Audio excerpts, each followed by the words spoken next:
My sister-in-law, who was like a sister to me, passed away. Thank you, I whispered to her, who lay in the casket with a gentle smile. Scattered flowers, numerous letters from the attendees. Suddenly, a few photographs caught my eye. And in that moment, what? I froze. The scene before me was impossible. What was there wasn't a gesture of mourning but pure malice. Who could have done this, and for what reason? Amidst the mourners quietly weeping, I instinctively glanced around. Then, I locked eyes with someone. A person stood there, arms crossed, smirking. In that instant, something my sister-in-law once said flashed through my mind. If anything ever happens to me. Without thinking, I dashed out of the funeral hall. The story goes back a little further. I am a 33-year-old housewife living with my husband David, whom I married 5 years ago, in a rented apartment in the suburbs. We have no children. Both David and I love children and have always wanted to have them, but I have never been pregnant. Concerned, we went to a hospital for a consultation, but neither of us had any particular health issues. So, for now, we are simply waiting to conceive naturally. There are times when I feel down about it, but overall, my married life with David is quite fulfilling. Being with David, who has a calm and gentle nature, brings me peace, and taking care of the household for him is a joy for me as a housewife. On weekends, we often go shopping or take trips together. Just these things alone make me feel glad to have married David, but there is one more reason I feel this way. That reason is the presence of David's sister, Nancy. Nancy is 2 years older than I am, and we have been close since I got married, mainly because Nancy and I share the same hobby. Both of us love intricate work, especially making jewelry and embroidering small items. I spend my free time between household chores, while Nancy fits it in between her work, and we enjoy our hobby together. Nancy is more skilled at handicrafts than I am, and whenever I have questions, she kindly offers advice without a hint of annoyance. She often shares her dinner with me or gives me brand name bags she no longer uses.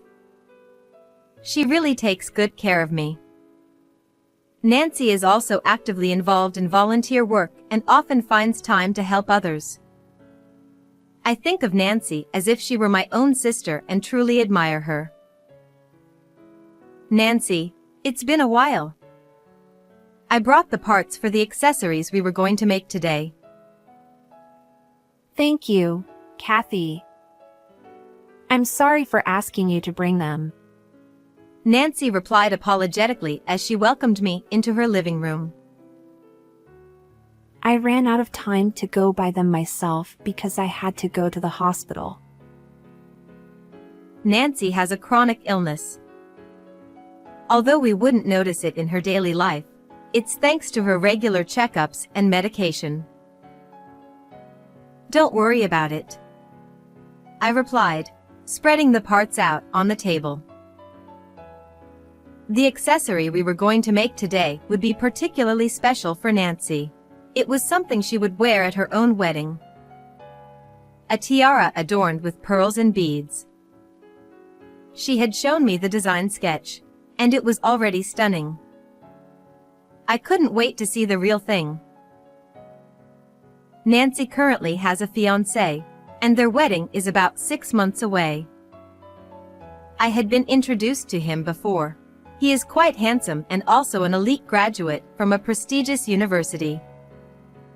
However, he is neither arrogant nor boastful, but rather humble and gentlemanly. I think he is a perfect match for Nancy, who is a person of such great character.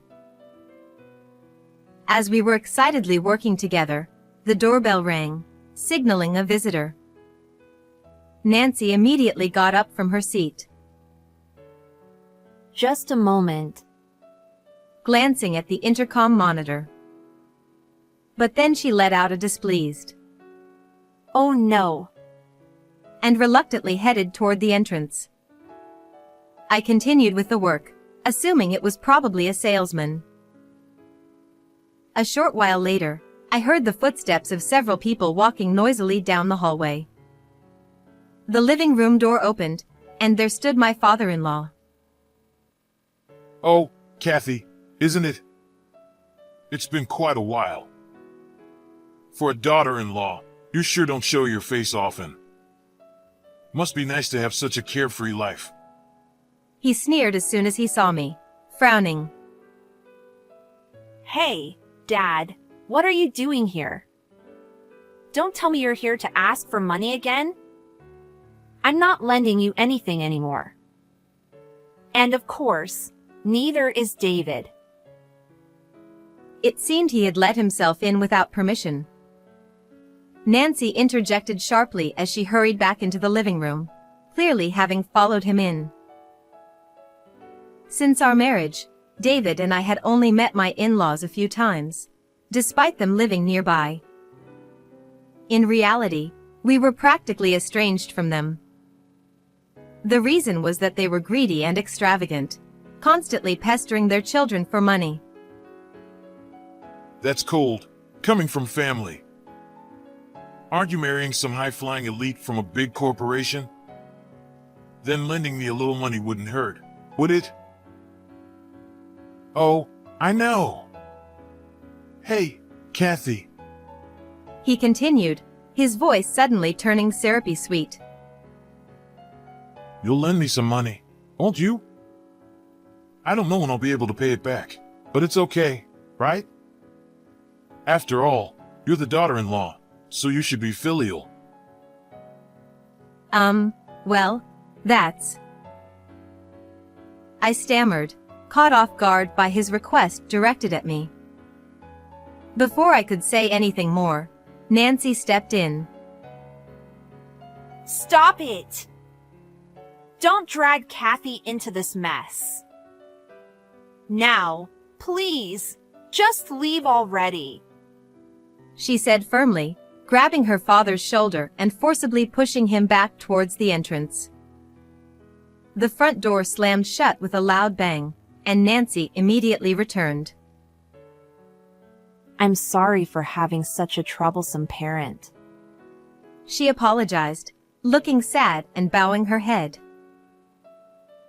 Nancy, there's nothing for you to apologize for. I'm not bothered at all. Come on, let's get back to our work, okay? I said cheerfully, trying to lift the mood. Finally, a smile returned to Nancy's face. Having such difficult parents brings a lot of hardship to their children. Despite this incident, Nancy's tiara was slowly coming together. We were just one step away from completing it, but that step was never to be taken. Because Nancy suddenly passed away.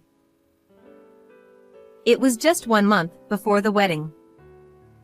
I didn't fully understand the details, not being knowledgeable about medicine, but it seems a seizure, one of the symptoms of her chronic illness, had occurred, and she wasn't able to manage it.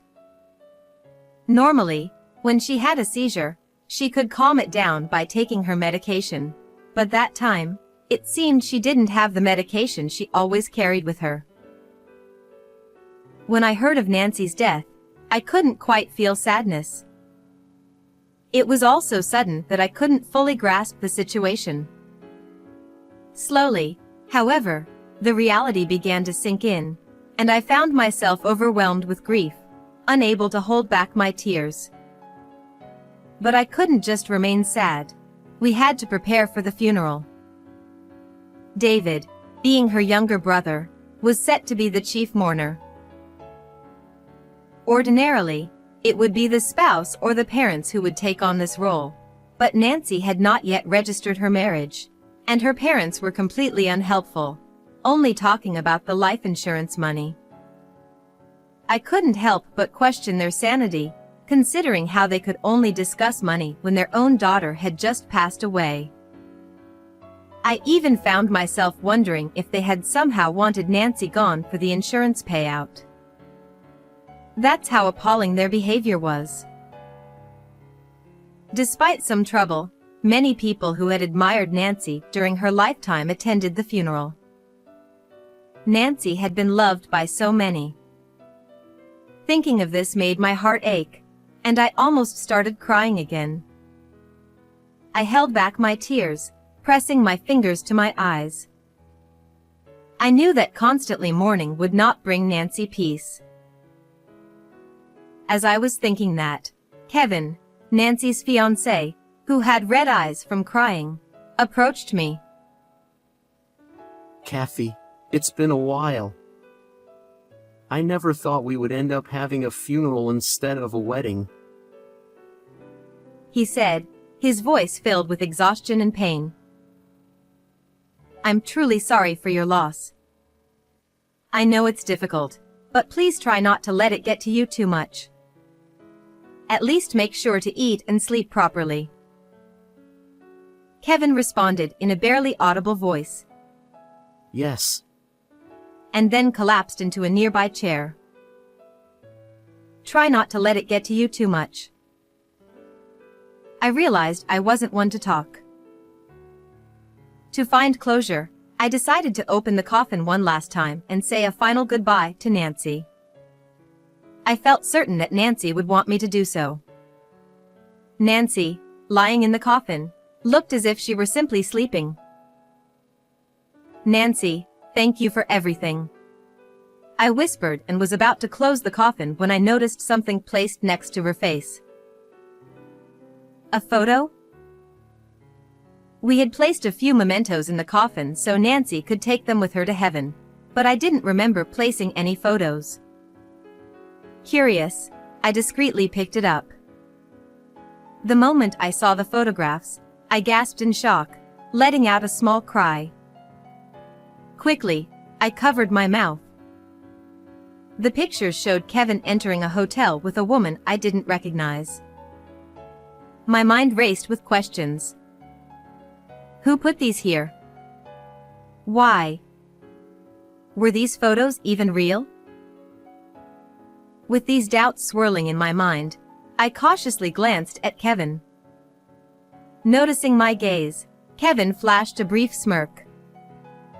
The expression, so out of character from his earlier grief-stricken demeanor, was chilling. His eyes were fixed on the photos in my hand. Seeing his expression, I realized that Kevin had placed these photos in the coffin.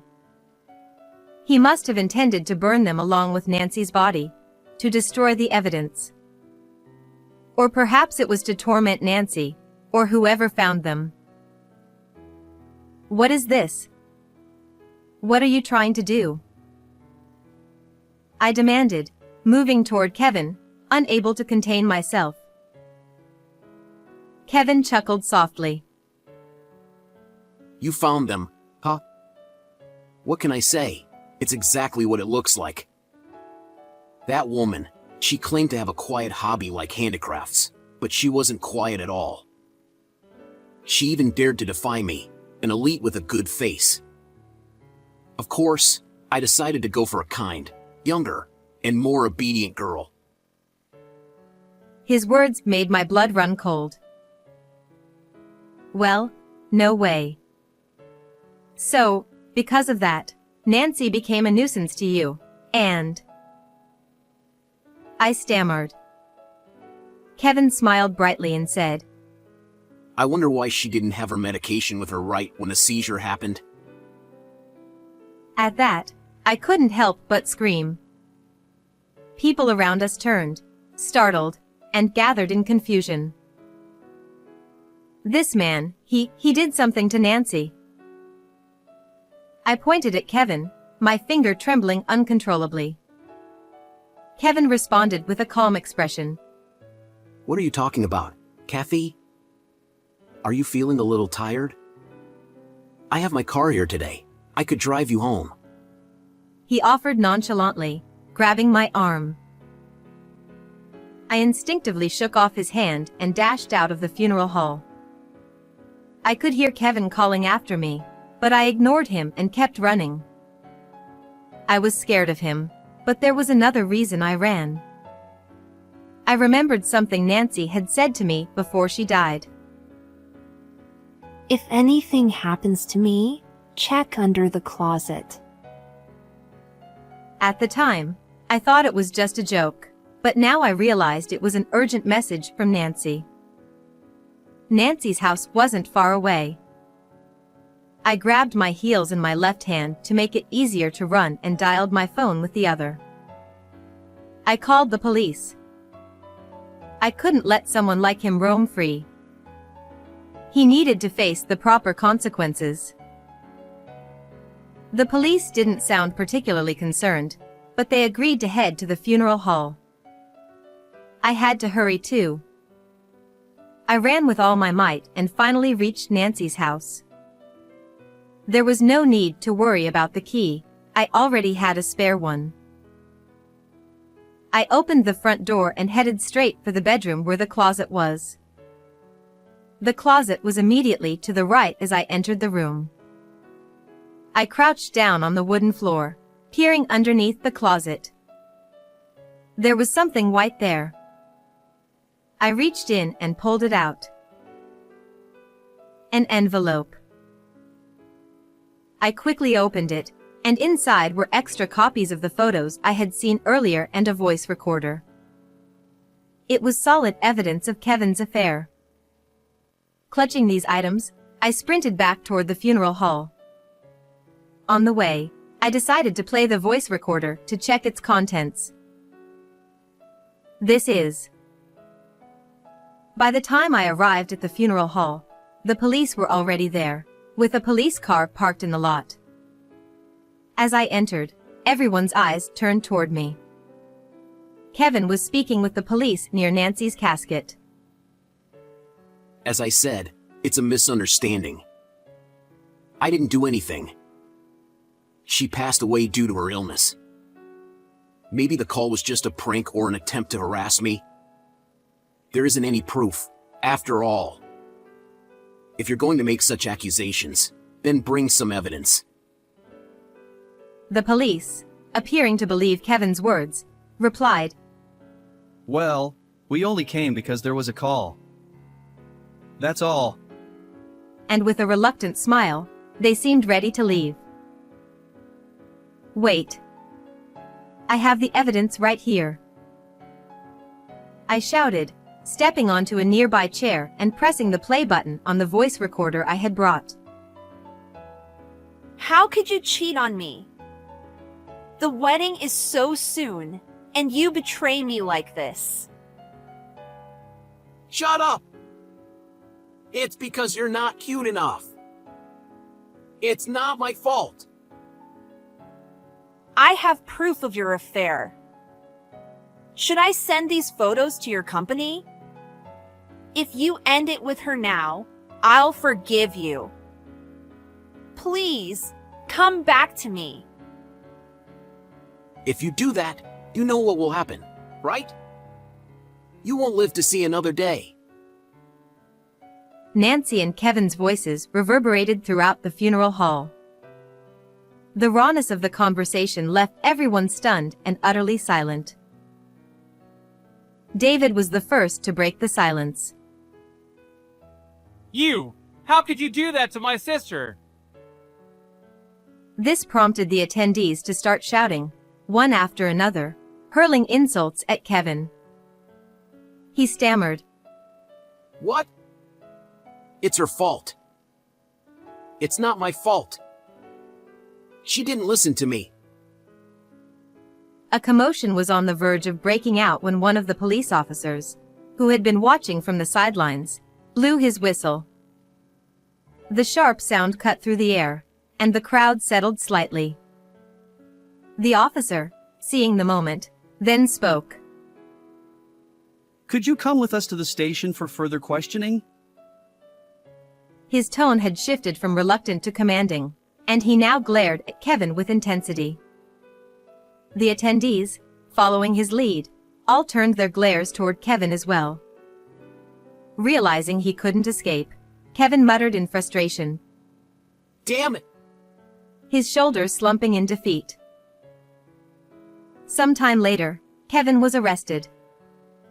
Even after being taken into custody, Kevin stubbornly refused to admit his guilt, but in the end, he couldn't escape the police's relentless questioning. As I was informed by the officers, when Nancy had her seizure, it was because Kevin, who was with her, snatched her medication and threw it away. How could someone do something so cruel? I don't want to think of him as a human being. I wish he would stay behind bars forever, but he'll probably be out in a few years. To protect me from any possible retaliation once Kevin is released, David decided to request a transfer, and we moved far away. This incident also led us to completely sever ties with his awful parents, who cared only about money, even after their own daughter died. I don't think we'll ever see them again. At first, moving to a new place where I knew no one was challenging, but now I've made new friends who share my love for crafts, and I'm enjoying my new life. And there was another piece of good news. I found out that a new life is growing inside me. We don't know the gender yet, but the name is already decided. Whether it's a boy or a girl, we'll name them Tracy, a name similar to Nancy's, whom I admire so much. I'm sure Nancy must have felt deep regret to be betrayed by the one she loved and have her life end halfway through. So I have resolved to live my life fully, for both of us. That is my vow. How did you like this story? Don't forget to subscribe to the channel. See you in the next video.